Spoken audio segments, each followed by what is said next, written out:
শান্তিপুরের একটি স্বেচ্ছাসেবী সংগঠন শান্তিপুর পূর্ণিমা মিলনী সংঘ দীর্ঘদিন ধরেই দুস্থ মানুষদের সাহায্য করে আসছেন। মঙ্গলবার তারা হরিপুর অঞ্চলের পালপাড়ার একটি দুস্থ পরিবারের হাতে তুলে দেন একটি ঘর। নাম তার ভালোবাসার আশ্রয়। আয়লা ঝড়ের প্রকোপে পরিবারের মাথা গোঁজার ঠাঁইটুকু হারিয়ে গিয়েছিল। একটি ছোট্ট মেয়েকে নিয়ে ত্রিপলের নিচে দিন কাটছিল বাবলা পরামানিক ও পিঙ্কি পরামানিকের। এদিন আনুষ্ঠানিকভাবে পরিবারটির হাতে তুলে দেওয়া হয় ভালোবাসার আশ্রয়। উপস্থিত ছিলেন শান্তিপুর থানার প্রাক্তন ভারপ্রাপ্ত আধিকারিক রাজা সরকার, শান্তিপুরের বেশ কিছু সামাজিক সংগঠন ও পূর্ণিমা মিলনী সংঘের সদস্যরা। বাড়িয়ে দাও তোমার হাত, আমি আবার তোমার আঙুল ধরতে চাই। বাড়িয়ে দাও তোমার হাত। কর্ণধার বিশ্বজিৎ আমাকে বহুবার ইনভাইট করেছে আসার জন্য, কিন্তু বিভিন্ন সময় বিভিন্ন কারণে আসতে পারিনি বা বিভিন্ন অ্যাডমিনিস্ট্রেটিভ কারণে বাইপাস করে গেছে। আজকেও যখন এখানে দাঁড়িয়ে আমি বক্তৃতা রাখছি, এই মুহূর্তে আমার মা নার্সিংহোমে ভর্তি রয়েছে, কিন্তু তবুও আমি এসছি আজকে এখানে। আমি এসছি শুধুমাত্র বিশ্বজিতের জন্য। তো আমি নিশ্চিত, আমি ওর কাজ দেখে যে এমন একটা দিন নিশ্চয়ই আসবে যেদিনকে পশ্চিমবঙ্গ সরকার থেকে ওকে স্বীকৃত করবে। শান্তিপুর পূর্ণিমা মিলনী সংঘের অন্যতম কর্ণধার বিশ্বজিৎ রায়ের তত্ত্বাবধানে এই মহৎ কাজটি হওয়ায় অনেকে তার প্রশংসা করেন।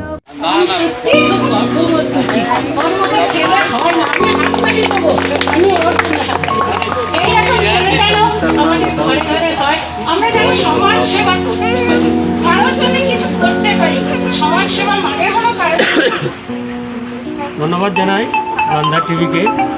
অ্যাকচুয়ালি আমাদের শান্তিপুর পূর্ণিমা মিলনী সংঘের পক্ষ থেকে প্রতি বছরই শারদীয়ার প্রাককালে অথবা বড়দিনের প্রাককালে অথবা ঈদের প্রাককালে আমরা বিভিন্ন জায়গায় গিয়ে সম্প্রীতির বার্তা নিয়ে বিভিন্ন মানুষকে নতুন জামা কাপড় এবং নতুন বস্ত্র দেওয়ার প্রোগ্রাম রাখি। ঠিক এবছরও এই উপলক্ষে আমরা এই হরিপুর পালপাড়া অঞ্চলে এই যেখানে আমরা দাঁড়িয়ে আছি এই বাড়িটিতে আপনার এসেছিলাম। নতুন বস্ত্র দেওয়ার সময় আপনারা দেখেছেন ওনাদের যে ভগ্নপ্রায় মাটির সাথে মিশে যাওয়ার সময় একটি ঘর আছে, এখানে একটি ফুটফুটে 3 বছরের বাচ্চা নিয়ে তারা থাকেন অতি কষ্টে। সামনে যে শীত আসছে এবং বৃষ্টির সময় এদের যে অবস্থা হয় খুবই করুণ, আমরা সেটা দেখেছি এবং দেখে আমাদের ক্লাবের যারা মেম্বাররা আছেন, সিনিয়ররা আছেন, সবার সাথে আমরা কথা বলেছি যে দীপাবলির মুহূর্তে যদি আমরা তাদেরকে একটা ছোট ঘর উপহার দিতে পারি, এর থেকে ভালো কিছু আর হতে পারে না। তাই আমরা ক্লাবের থেকে সিদ্ধান্ত নিয়েছিলাম এবছরে দীপাবলির অন্যান্য বছরে যে বাজি পটকা বা অন্যান্য পয়সা আমরা খরচা করি পরিবারের জন্য, বাচ্চা কাচ্চাদের জন্য, এবছর সেটা না করে সেই অর্থকে এক জায়গায় করে সেই অর্থ দিয়ে একটা আমাদের সাধ্যের মধ্যে থেকে একটা ঘর তাদের উপহার দেওয়ার, সেই মোতাবেক আমরা 7-8 দিন অক্লান্ত পরিশ্রম করে বিভিন্ন মানুষের আমার মেম্বারদের সহযোগিতা নিয়ে আজকে এই ঘরটা ভালোবাসার আশ্রয় ঘরটা স্থাপন করে ওনাদের হাতে তুলে দিতে পেরেছি। আমরা অত্যন্ত খুশি এবং সেই সঙ্গে আপনাদেরকেও আমরা শুভেচ্ছা জানাচ্ছি যে আপনারা এই জিনিসটি প্রচার করতে বা এই জিনিসটি তুলে ধরতে চেয়েছেন। সেই জন্য শুধুমাত্র কি ঘর, তাছাড়া আর কি কি সামগ্রী আপনারা তুলে দিলেন? ঘরের সাথে সাথে কিছু শীত বস্ত্র, কিছু শুকনো খাবার, কিছু শুকনো খাবার আসবাবপত্র কিছু দিয়েছি আমাদের সাধ্যের মধ্যে থেকে, এটি করেছি। ধন্যবাদ গান্ধা টিভিকে, ধন্যবাদ। আমরা এটুকু প্রচার করতে পারছি, প্রচারের জন্য আমরা আসিনি, প্রচারের আলোয় থাকবো বলে আসিনি, তবুও আমাদের একটু প্রচার দরকার যে সকলে মিলে যেন এই কাজ করে, এই জন্যেই একটু প্রচার দরকার। আমাদের প্রচার দিয়ে কিছু হবে না। হ্যাঁ, শুধু ভালোবেসেই ভালোবাসার আশ্রয় আমরা করেছি। ভালোবাসি কেন? সকলের জন্য কাজ করতে ভালোবাসি। আমাদের মূল মন্ত্র হলো সমাজ, সংস্কৃতি আর আমাদের শিক্ষা। এই বললাম যে একটু আগে সমাজ থেকে সামাজিক দায়বদ্ধতা এসেছে আমাদের সেই সামাজিক দায়বদ্ধতা থেকে আমরা সকলের জন্য কিছু করার চেষ্টা করি। কথাটা ভুল বললাম, সকলের জন্য পারি না, যেটুকু পারি যার জন্য পারি সেটুকুই করি। সবাই সুস্থ থাকুন।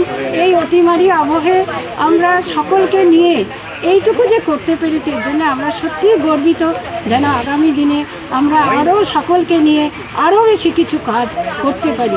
আমরা দিয়েছি সামান্য, এই ভালোবাসাটা পেয়েছি, অসামান্য ভালোবাসা সকলের পেয়েছি। এই যে বাচ্চা মেয়েটা একটা আশ্রয় পেল, এটা আমাদের কাছে অনেক পাওয়া। চাই যে সবার উদ্দেশ্যেই বলা যে ছোটো থেকে বড় হয়েছি মানুষ কথাটার একটা মানে নিয়ে, মান আর ঘুষ। তো চাইব এই মান আর ঘুষটাকে নিয়ে এগিয়ে চলতে। মানবিকতা বোধ, যে মানবিকতা বোধ আমাদের সংস্থার অনেকটা নিয়ে আমরা কাজ করি, তো তার সাথে রয়েছে যে সেটা হচ্ছে মানবিকতা বোধ। এটা যেন হারিয়ে না যায়, কারোর মধ্যে থেকেই হারিয়ে না যায়। আর ভালোবাসার আশ্রয়কে সামনে রেখেই আমরা ভালোবেসে আগামী দিনে মানুষের পাশে চলতে চাই। যার হাতে এই ভালোবাসার আশ্রয় অর্থাৎ ঘর, খাদ্য, প্রয়োজনীয় খাদ্য সামগ্রী তুলে দেওয়া হলো, আমরা তার কাছ থেকে জেনে নিই তার কেমন লাগছে। আপনার কেমন লাগছে? ভালো লাগছে। সত্যি আজকের দিনে এমন ধরনের কাজ অন্যান্য সংস্থা থেকে আমরা খুব একটা পাই না।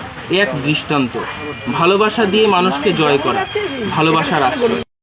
এই ধরনের সামাজিক সংগঠন আছে বলেই হয়তো আজও অসহায় মানুষ স্বপ্ন দেখতে পারে, শিশুর মুখে হাসি ফোটে। এই ধরনের কাজ আজ সত্যিই বিরল। গান্ধার টিভি বাংলার পক্ষ থেকে সংগঠনের প্রতি রইল শ্রদ্ধা। বাড়িয়ে দাও তোমার হাত, আমি আবার তোমার আঙুল ধরতে চাই। ক্যামেরায় সন্তু পালের সঙ্গে পিনাকি দেবনাথের রিপোর্ট, গান্ধার টিভি বাংলা।